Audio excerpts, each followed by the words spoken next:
So the police are reopening the Kerry babies case and Leo Varadkar has said sorry. But that apology would mean a whole lot more if we didn't still face corruption in the Gardaí.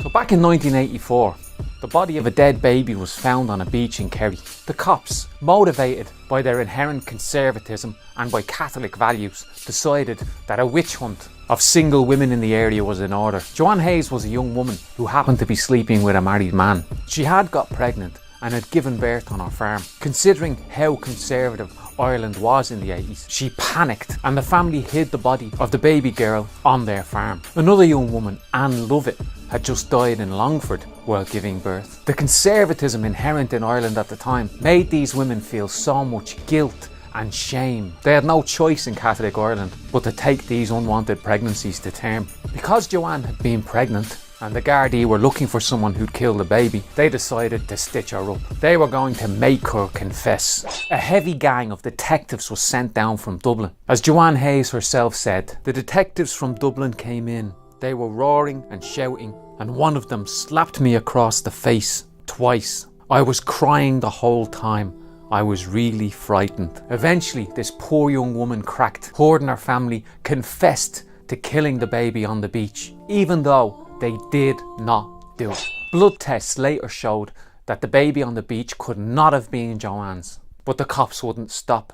They were determined to stitch this woman up. And why would you let facts get in the way of a stitch up? They come up with a new theory called superfecundation, which is basically that a woman could have twins by two men if she had sex with them within 24 hours. The Director of Public Prosecution dropped the case, but that left the cops in a dilemma. If there was no grounds for a case against Joanne Hayes, how would the cops secured a confession from this young woman? A tribunal was set up under Justice Kevin Lynch, but this tribunal wasn't to clear the air. This tribunal had a lot in common with the Salem witch trials. They set out to destroy Joanne Hayes and to exonerate the cops. They psychologically broke her by inundating her with questions about her sexual behaviour, about when she lost her virginity. The young woman had a nervous breakdown and required medical assistance during the course of the tribunal. Eventually, the tribunal found that the family were lying and that they had deceived the poor cops. Judge Kevin Lynch finally said that Joanne and her family had confessed because Joanne had a guilty conscience.